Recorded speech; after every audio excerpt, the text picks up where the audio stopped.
ഇനി നമുക്ക് മുട്ട കൊണ്ട് ഒരു അടിപൊളി കറി ഉണ്ടാക്കിയെടുക്കാം. 2 മുട്ട ഉണ്ടെങ്കിൽ നമുക്ക് ലഞ്ചിനെല്ലാം ഒരു അടിപൊളി കറി ഉണ്ടാക്കിയെടുക്കാം. അതിന് വേണ്ടി ഞാനൊരു ചട്ടി അടുപ്പത്ത് വെച്ചിട്ടുണ്ട്. അതിലേക്ക് കുറച്ച് ഓയിൽ ഒഴിച്ച് കൊടുക്കാം. നന്നായി ചൂടായി വരുമ്പോൾ നമുക്കതിലേക്ക് കുറച്ച് കടുക്, നന്നായി കടുക് പൊട്ടി വരുമ്പോൾ കുറച്ച് ഉലുവ കൂടെ ചേർത്ത് കൊടുക്കുന്നുണ്ട്. ഉലുവ കൂടെ നന്നായി ഒന്ന് പൊട്ടി വരുമ്പോൾ നമുക്ക് കുറച്ച് ഇഞ്ചി, വെളുത്തുള്ളി കനം കുറച്ച് അരിഞ്ഞു വെച്ചതാണ്, അതുകൂടെ ചേർത്ത് നന്നായി ഒന്ന് മൂപ്പിച്ചെടുക്കാം. അതിലേക്ക് 2 പച്ചമുളക് കൂടെ ചേർത്ത് കൊടുത്ത് ഒന്നുകൂടെ മൂപ്പിച്ചെടുക്കാം. അതിന് ശേഷം കുറച്ച് കറിവേപ്പില കൂടെ ചേർക്കുന്നുണ്ട്.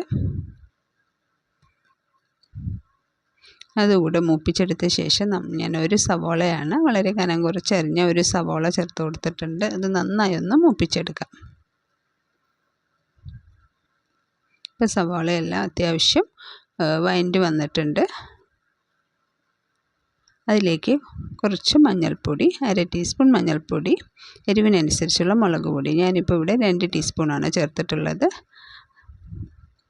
അതുപോലെ 2 ടീസ്പൂൺ മല്ലിപ്പൊടി കൂടെ ചേർത്ത് കൊടുത്ത് നന്നായി ഒന്ന് വഴറ്റിയെടുക്കാം. ആ പച്ചമണം പോകുന്ന വരെയെല്ലാം നമ്മളൊന്ന് വഴറ്റിയെടുത്തിട്ടുണ്ട്. അതിലേക്ക് കുറച്ച് വാളൻപുളി വെള്ളമാണ് ഒഴിച്ചു കൊടുക്കുന്നത്. ആവശ്യത്തിനുള്ള വെള്ളം കൂടെ ചേർത്ത് നമുക്കതൊന്ന് നന്നായി തിളപ്പിച്ചെടുക്കണം. ഈ സമയത്ത് കുറച്ച് ഉപ്പ് കൂടെ ചേർത്ത് കൊടുക്കാം. ഇപ്പോൾ നന്നായി തിളച്ച് വന്നിട്ടുണ്ട്. അതിലേക്ക് നമുക്ക് 2 മുട്ട പൊട്ടിച്ചൊഴിക്കാം.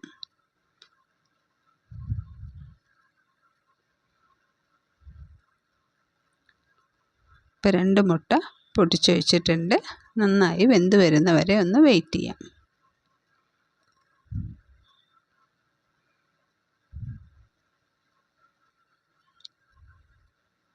ഇപ്പോൾ നന്നായി തിളച്ച് വന്നിട്ടുണ്ട്. ഇപ്പോൾ നമ്മുടെ മുട്ടയെല്ലാം അത്യാവശ്യം വെന്ത് വന്നിട്ടുണ്ട്. ഇപ്പോൾ നമ്മുടെ മുട്ടക്കറി റെഡി ആയിട്ടുണ്ട്. എല്ലാവരും ഒന്ന് ട്രൈ ചെയ്ത് നോക്കൂ. ചോറിൻ്റെ കൂടെ ഒരു അടിപൊളി ഐറ്റമാണ്. Thank you.